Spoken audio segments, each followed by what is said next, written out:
De cette édition est donc consacrée aux études à l'étranger. Et non, il ne s'agit pas d'Erasmus, ce programme pour étudiants rendu célèbre par le film L'Auberge espagnole. Il s'agit d'un programme pour les lycéens, des séjours en immersion, parfois pour toute une scolarité. Ils sont organisés par l'association Vivre sans frontières. Avant d'en parler avec notre invité, voyez comment cela se passe à Bordeaux. Marie-Pierre Lavréjon, Ludovic Cagnato. Maria, 17 ans, est argentine. Elle est en première littéraire et elle découvre tout de la langue française. Loin de son pays, mais toujours très entourée. Merci. C'est difficile les cours pour elle, donc il vaut mieux lui expliquer. Déjà qu'elle ne comprend pas trop ce qu'elle écrit, alors on lui épelle, on essaie de lui expliquer, et c'est un peu compliqué. Aujourd'hui, les outils pédagogiques nous permettent de valoriser l'image et de faire comprendre l'objet des notions ou des faits étudiés en classe. Maria va bénéficier aussi de cours de français langue étrangère. Voilà, je lui donnerai aussi le cours en français. Maria va donc suivre une année scolaire comme les autres. Mais l'enjeu pour elle est d'abord humain. À la sortie du lycée, voici Xavier, son nouveau papa. Je viens de l'adopter pour un an. Voilà, non, ça se passe bien. Le but c'est ça, hein, parce que vraiment elle est une deuxième famille. Ils se connaissent à peine et ils vont vivre ensemble sous le même toit.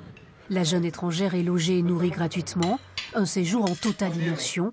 Le dictionnaire n'est jamais très loin. C'est un peu ma famille de cœur. Avec le temps, on va apprendre à se connaître. On va vivre un an ensemble. Et j'espère garder des liens forts avec cette famille pour la vie. Oui, je veux bien, s'il te plaît. L'expérience est enrichissante pour Maria, mais aussi pour les autres enfants de la famille d'accueil. On a une fille unique et on aimerait lui faire découvrir le monde et tout ça. C'est un peu pour ça. C'est une ouverture d'esprit sur le monde. Et puis après, c'est bien parce qu'elle nous explique un peu comment ça se passe dans son pays. Donc on apprend d'autres trucs. Maria, elle, n'a pas fini de découvrir la France et ses coutumes. Va-t-elle s'habituer à sa nouvelle vie ? Son sourire en dit déjà long. Bonsoir Vincent Cosset. Merci d'être sur ce plateau. Vous êtes président en Gironde de cette association AFS Vivre sans frontières qui organise donc ce programme en immersion. Combien de jeunes sont actuellement accueillis dans le cadre de ce programme ? Alors, il y a 400 jeunes qui sont arrivés en France début septembre. En Aquitaine, beaucoup moins. On en a accueilli 11 au mois de début septembre. Là. Pourquoi ? Parce que vous manquez de familles d'accueil ? Tout à fait, oui. On a du mal à trouver des familles.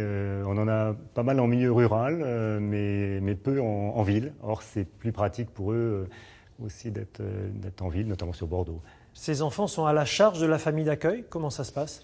Alors la famille d'accueil, oui, accueille bénévolement, c'est le principe de l'association, pour qu'il y ait vraiment un échange entre la famille qui reçoit et qui va s'enrichir de cette nouvelle de ce jeune, et puis le jeune donc, qui lui est accueilli. Mais effectivement, c'est gratuit. Ouais. Donc, quels sont les critères pour les lycéens qui veulent participer à ce programme ? Alors les lycéens français qui veulent partir, puisque ça marche dans les deux sens.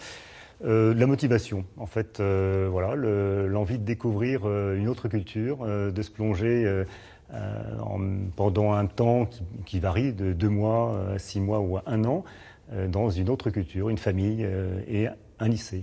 Et ça ne pose pas de problème avec l'éducation nationale par rapport au suivi de la scolarité ? Non, le retour se fait sans problème, mais malheureusement, l'année n'est pas validée à l'étranger.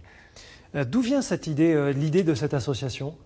Alors ça remonte à vieux, c'est un AFS, c'est l'acronyme de American Field Service, c'était un service d'ambulanciers pendant la Première Guerre mondiale, des Américains qui s'étaient portés volontaires et qui ont eu envie de créer un peu plus de paix ou de rapport entre les peuples et favoriser l'échange. Et en France, l'association a 70 ans et ça existe maintenant dans 55 pays. Bon, concrètement, en quelques mots, si on veut participer à cet échange, on fait comment ? Eh ben, on téléphone à l'association et puis on va rencontrer à ce moment-là des bénévoles, des parents, des jeunes qui sont déjà partis pour en discuter, pour échanger et répondre aux questions. Merci Vincent Cosset, président de l'association AFS Vivre sans frontières. Plus de renseignements notamment sur Internet, sur votre réseau social, sur Facebook par exemple. Merci bien. Allez, une idée